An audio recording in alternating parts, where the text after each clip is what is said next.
Menandakan waktu habis. Seluruh peserta debat harus mematuhi peraturan yang sudah diterapkan dan disampaikan seluruhnya.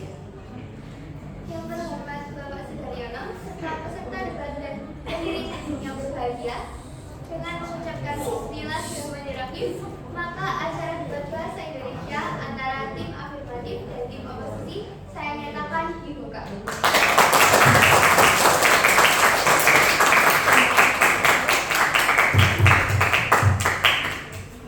Selanjutnya saya persilahkan kepada pembicara satu dari tim afirmatif untuk memberikan definisi argumen dan mosi.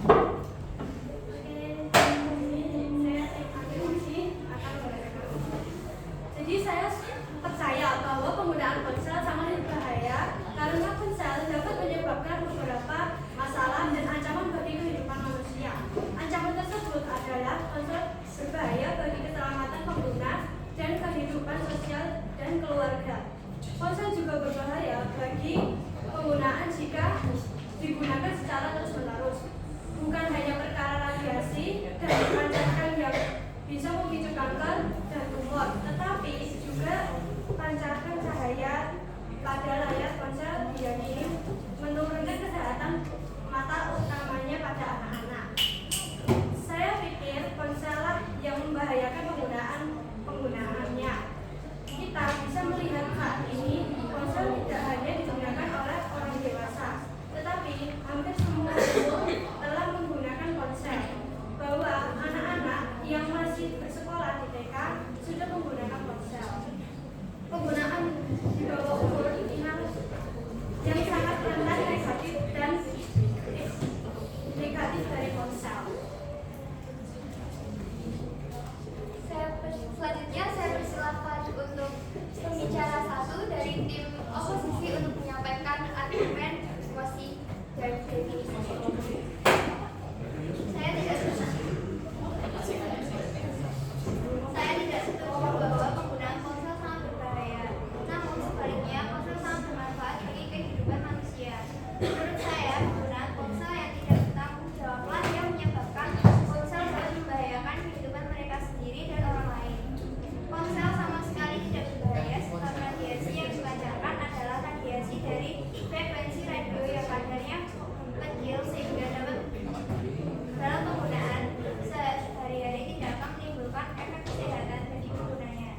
Kesimpulan ini diambil dari hasil penelitian National Toxicology Program atau NTP terhadap sejumlah jenis yang diberikan paparan radiasi ponsel dalam jumlah yang sangat tinggi. Namun tikus-tikus tersebut tidak mengalami kondisi kesehatan yang buruk. Selanjutnya saya persilahkan kepada pembicara dua dari tim afirmatif untuk memberikan definisi argumen dan mosi. Saya pikir ponsel yang membahayakan penggunanya. Jika sampai dengan saat ini, ponsel tidak hanya digunakan oleh orang dewasa, tapi hampir semua pengunjung telah menggunakan ponsel. Bahkan anak-anak yang masih bersekolah di TK sudah menggunakan ponsel. Penggunaan di bawah umur inilah yang sangat rentan negatif dari ponsel. Tidak hanya membahayakan berkognitif, nilai dari ponsel adalah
atau berbicara dengan berbahaya. Terima kasih. Selanjutnya kepada pembicara ketiga dari tim afirmatif untuk memberikan kesimpulan terkait argumen.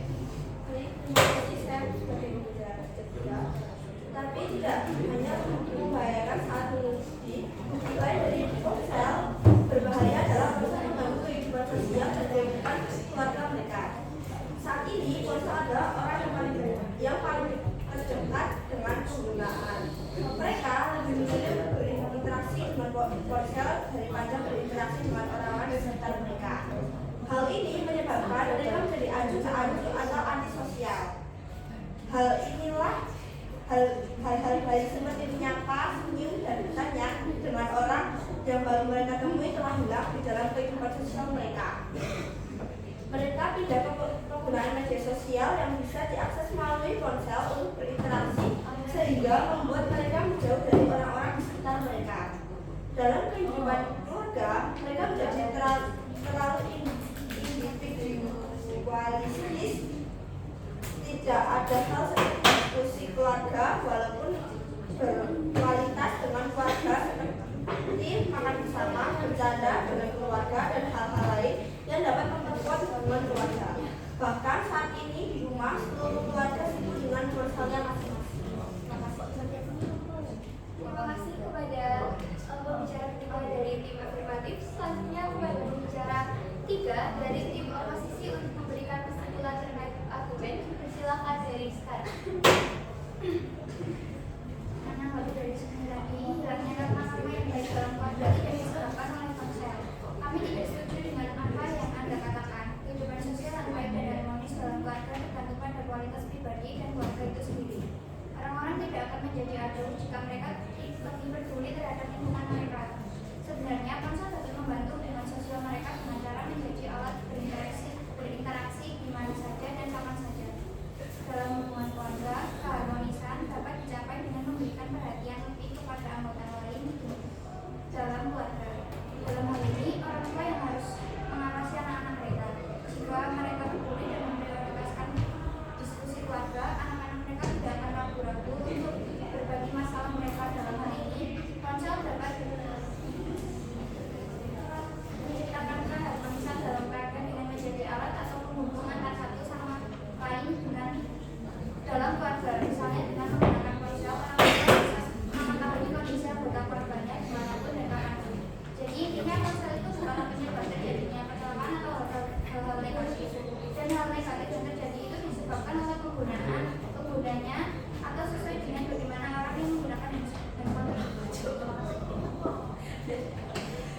Selanjutnya kepada para juri, saya persilahkan untuk menyampaikan penilaiannya masing-masing, dimulai dari juri pertama yaitu Grace. Persilahkan. Baik, terima kasih atas waktunya untuk menyampaikan pendapat saya. Menurut saya dari kedua afirmasi dan oposisi membawa argumen yang cukup kuat, tapi tidak membawa bukti yang dapat tidak membawa bukti yang bisa kalian percaya. Contoh yang bisa kita ambil dari contoh debat sebelumnya, seperti dari tim Abigail dan tim Evelyn yang membawa kasus-kasus seperti kasus Ferdy Sambo dan Sandra Dewi. Nah, dari sini debat ini meskipun dari tim afirmasi ataupun dari tim oposisi sama sekali tidak membawa bukti, itu yang menjadi kekurangan. Dan juga masih ada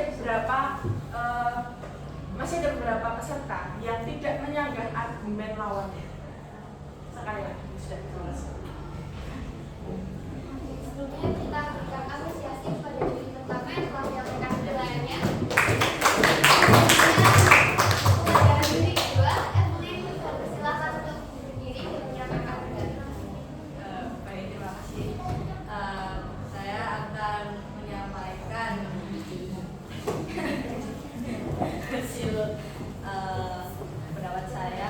Menurut saya kedua tim yang ada di sini itu sudah menyampaikan argumennya dengan baik, tapi ya itu yang diomongin Chris tadi tentang kurang ada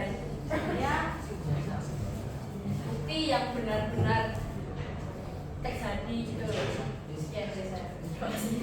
Terima kasih. Kita berikan apresiasi kepada juri kedua.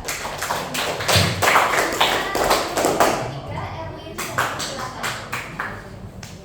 Jadi pendapat saya yang kedua itu pada bagus, argumennya juga kuat. Seperti yang dikatakan Grace tadi, emang belum ada hukuman bukti yang konkret, tapi saya juga ingin positif kontra karena mereka benar-benar menyanggah apa yang dibicarakan oleh tim Bapak. Terima kasih. Selanjutnya kepada tiga juri, saya silakan untuk berdiskusi untuk mengambil keputusan terkait pemenang debat pada hari ini. Mas Sudaryo. Baik.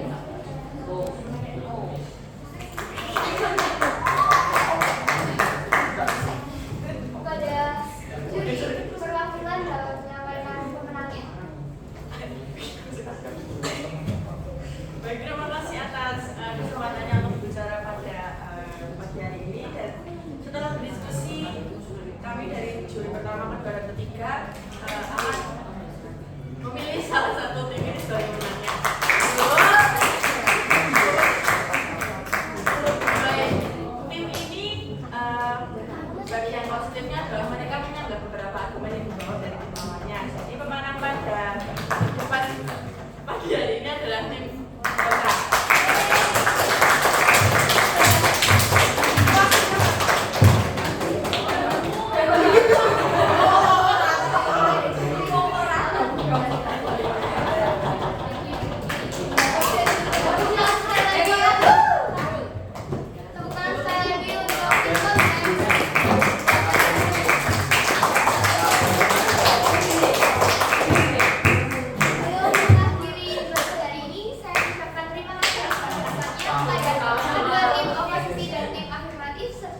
Dan penonton serta pelajar yang telah berpartisipasi